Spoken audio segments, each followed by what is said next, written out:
तो January attempt में भी जेई मेंस के जस्ट 2 महीने से कम टाइम बचा हुआ है, बट स्टिल मेरी परसेंटाइल इस बार 98.91 थी, that is equivalent to 18,000 rank.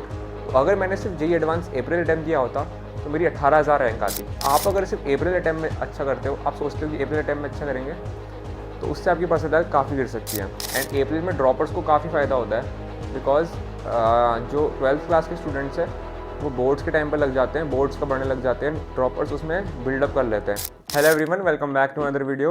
I am Ayush Bhoj, a first year BTech student at IIT Roorkee. आज काफ़ी टाइम बाद वीडियो आ रहा है बिकॉज एंड सेम एग्जाम्स थे IIT रुड़की में एंड मैं पढ़ रहा था एग्जाम्स के लिए। और now finally I have the time to record this video and काफ़ी इंपॉर्टेंट टॉपिक है आज का, that is give your 100% in the January attempt of JEE Mains. तो जनवरी अटेम्प्ट में भी जेई मेंस के जस्ट 2 महीने से कम टाइम बचा हुआ है। तो मोस्टली एस्पिरेंट्स जो अभी होते हैं उन्होंने आधों ने मॉक टेस्ट बहुत कम दिए होते हैं, आधों ने सिलेबस ही कंप्लीट नहीं किया हुआ होता है, और कुछ लोग सोचते हैं कि अभी बोर्ड्स का पढ़ लेते हैं, प्रैक्टिकल्स का देख लेते हैं, और वो सोचते हैं कि अभी जनवरी छोड़ते हैं, अप्रैल वाले में अपना 100% देंगे। बट ये जो सोच है ये काफ़ी रॉन्ग है, बिकॉज अप्रैल और जनवरी अटेम्प्ट में काफ़ी ज़मीन आसमान का फ़र्क है। पर्सनली जनवरी अटेम्प्ट में मेरे 203 मार्क्स थे जेई मेंस में, एंड उसमें 99.67 परसेंटाइल थी, that is equivalent to 5,000 rank. But April attempt में मेरे सेम जेई मेंस में 205 मार्क्स थे, यानी कि 2 मार्क्स एक्स्ट्रा थे, बट स्टिल मेरी परसेंटाइल इस बार 98.91 थी, that is equivalent to 18,000 rank. तो अगर मैंने सिर्फ जेई एडवांस अप्रैल अटेम्प्ट दिया होता तो मेरी 18,000 रैंक आती। बट बिकॉज मैंने जेई अटेम्प्ट जनवरी वाला भी दिया था, जिसकी वजह से बेस्ट ऑफ 2 परसेंटाइल लेके मेरी रैंक 5,000 आ गई, उसकी वजह से मुझे काफ़ी बेनिफिट हुआ। एंड आप अगर सिर्फ अप्रैल अटेम्प्ट में अच्छा करते हो, आप सोचते हो कि अप्रैल अटेम्प्ट में अच्छा करेंगे, तो उससे आपकी परसेंटाइल काफ़ी गिर सकती है। नाउ लेट्स टॉक अबाउट ऐसा क्यों होता है। तो जैसा कि मैंने आपको बताया कि काफ़ी एस्पिरेंट्स ये सोचते हैं कि यार अभी छोड़ देते हैं, अप्रैल में कर लेंगे। बट अप्रैल में बहुत सारे एस्पिरेंट्स ऑलरेडी बहुत कुछ पढ़ के आते हैं, एंड अप्रैल में ड्रॉपर्स को काफ़ी फ़ायदा होता है, बिकॉज जो 12th क्लास के स्टूडेंट्स हैं वो बोर्ड्स के टाइम पर लग जाते हैं, बोर्ड्स का बढ़ने लग जाते हैं, ड्रॉपर्स उसमें बिल्डअप कर लेते हैं। ऑल्सो अगर आपका जनवरी अटेम्प्ट अच्छा चला जाता है अभी, तो आप फिर एडवांस पे फोकस कर सकते हो। तो मेरी रिकमेंडेशन यही है कि आप जनवरी अटेम्प्ट पे फुल फोकस दो और 100% आप इसी पे फोकस दो, आप अप्रैल अटेम्प्ट को देने का सोचो ही मत। पर्सनली मेरी क्या गलती थी, एक्चुअली जनवरी अटेम्प्ट मेरा अच्छा गया था, बट अप्रैल अटेम्प्ट तक ख़राब क्यों हुआ, because of lack of practice. मैंने प्रैक्टिस छोड़ दी जनवरी अटेम्प्ट के बाद। एडवांस का मैं पढ़ रहा था, थ्योरेटिकल पढ़ रहा था, क्वेश्चंस भी एडवांस टाइप के कर रहा था, बट जेई मेंस में थोड़ा सा आपको नॉलेज NCERT वगैरह की भी होनी चाहिए, और क्वेश्चंस की आपकी स्पीड का जो मैंने बताया कि प्रैक्टिस की कमी की वजह से मेरी स्पीड डिक्रीज़ हो गई। तो उस वजह से मेरा स्कोर तो खैर स्कोर नहीं गिरा मेरा, बट मेरी परसेंटाइल गिर गई, बिकॉज अप्रैल में कंपटीशन ज़्यादा होता है। तो अभी मैं आपको एक स्टैट दिखाऊंगा, मैथोंगो से मैंने स्टैट लिया है। इस स्टैट में आपको दिख रहा होगा कि जनवरी और अप्रैल में सेम मार्क्स पे कितने परसेंटाइल का डिफरेंस है, या फिर सेम परसेंटाइल में कितने मार्क्स का डिफरेंस है। जैसे अगर आपकी जनवरी में 99 परसेंटाइल लेट्स से 200 मार्क्स पे बन रही है, लेट्स से फॉर एग्जांपल, तो अप्रैल अटेम्प्ट में आपकी वही 99 परसेंटाइल 20 या 30 मार्क्स ज़्यादा पे बनेगी, जैसा कि मेरे साथ हुआ। 200 मेरे मार्क्स सेम थे, जबकि 2 नंबर मेरे ज़्यादा थे अप्रैल में, फिर भी मेरी परसेंटाइल बहुत कम गिरी, जिससे मेरी अगर रैंक सिर्फ अप्रैल के हिसाब से होती तो 18,000 के राउंड आती। तो इसीलिए मोस्ट इंपॉर्टेंट थिंग अभी जो है वो जनवरी अटेम्प्ट पे फोकस करना है, बिकॉज अगर आप जनवरी अटेम्प्ट में फोकस नहीं करते हो तो आपके पास ये गोल्डन अपॉर्चुनिटी छूट जाएगी, जिससे आपकी परसेंटाइल बढ़ सकती है, क्योंकि जनवरी अटेम्प्ट में बहुत सारे एस्पिरेंट जो होते हैं वो प्रिपेयर नहीं कर पाते हैं। अब मैं बताता हूँ आपको करना क्या है। अगर मैंने नवंबर में, अभी नवंबर चल रहा है, नवंबर एंड या दिसंबर में भी ये वीडियो आए, तो अगर मैंने नवंबर में लास्ट ईयर पेपर दिया होता तो मेरे 100 नंबर आते, मुझे इतना भरोसा है अपने आप पे, बिकॉज मेरी प्रिपरेशन उतनी अच्छी नहीं थी। बट लास्ट के 2 मंथ्स में मैंने बहुत अच्छे से प्रैक्टिस करी है, और लास्ट के 2 मंथ्स हमेशा क्रूशल रहते हैं। तो अभी आपके पास लास्ट के 2 मंथ्स है, आपका काम क्या रहता है अभी लास्ट के 2 मंथ्स में, ताकि आपका जनवरी अटेम्प्ट अच्छा हो। आपका काम रहता है मॉक टेस्ट देने आपको बहुत सारे, 11th क्लास को रिवाइज करना है, एंड शॉर्ट नोट से आपको रिवीजन करना है, और इंपॉर्टेंट फॉर्मुलाज आपको रिवाइज करना है।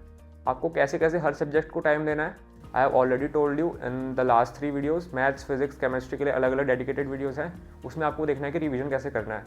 ऑल्सो 11th का रिवीजन अगर आपको करना है तो आप अपने खुद के नोट से करिए एंड PYQ से करिए। तो लास्ट के 2 मंथ्स काफ़ी क्रूशल हैं।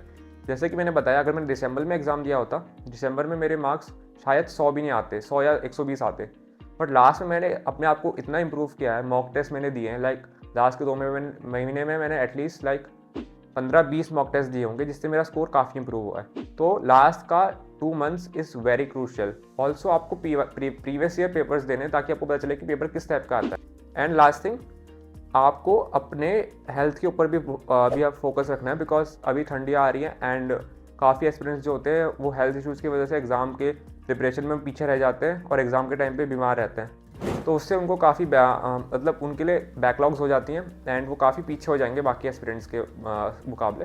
तो आपको अपनी हेल्थ पे भी फोकस करना है and most important thing is the confidence. आपको कॉन्फिडेंट रहना है, बिकॉज अगर आप जनवरी अटैम्प्ट में 4 देते हो, जनवरी अटैम्प्ट आपके पास इतना अच्छा अपॉर्चुनिटी है, 100% दोगे अगर आप तो आपकी बहुत अच्छी परसेंटाइल आ जाएगी और उतने ही मार्क्स पे आपकी अप्रैल में उतनी अच्छी परसेंटाइल नहीं आएगी। पर्सनल केस मैंने आपको बताया कि जनवरी में मेरे 5000 रैंक आई थी, मतलब अगर उतनी परसेंटाइल में 5000 रैंक आती और उतने ही मार्क्स में अप्रैल में 18000 रैंक आती, तो आपने देख लिया कितना डिफरेंस है। जबकि पेपर का लेवल ऐसा नहीं था कि जनवरी में काफ़ी हार्ड पेपर आ गया था या अप्रैल में काफ़ी ईजी पेपर आ गया था। पेपर के लेवल कंपेरेबल थे क्योंकि मेरे मार्क्स दोनों में सिमिलर आए, आपको दिख ही रहा होगा। बट अप्रैल में आपकी परसेंटाइल गिर जाएगी सेम मार्क्स पे, क्योंकि अप्रैल में लोग पढ़ के आते हैं और जनवरी में लोग होते हैं हेजिटेंट। तो अभी जनवरी के अटैम्प्ट में आपको देना है, अगर आप अपना 100% दे देंगे जनवरी अटैम्प्ट में, तो आपको अप्रैल के बारे में सोचना नहीं पड़ेगा, पहली थिंग। दूसरी थिंग, आपका एडवांस के प्रिपरेशन के बारे में आप सोचिए। एडवांस का प्रिपरेशन आप अपना बूस्ट करिए। अगर आपका जनवरी में 99.5 से ज़्यादा आ जाता है तो आपको अप्रैल देने की कोई ज़रूरत नहीं है, आपको एडवांस पे फोकस रखने की पूरी ज़रूरत है। अनलेस आपको NIT में CS चाहिए, अच्छे NITs में।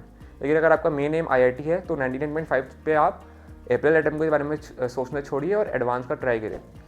तो आज की वीडियो में सिर्फ इतना ही था कि how you have to give your 100% for the January attempt. और लास्ट के 2 मंथ्स काफ़ी क्रूशल है, आपको मॉक टेस्ट करने हैं, रिवीजन करना है, 11th का रिवीजन करना है, PYQs करने हैं, PYPs करना है। लास्ट के 2 मंथ्स में आपका स्कोर +100 आराम से हो सकता है, क्योंकि मेरा भी हुआ है। मेरे मॉक टेस्ट में कम स्कोर्स आते थे, बट लास्ट के 2 महीने में मैंने खींच लिया।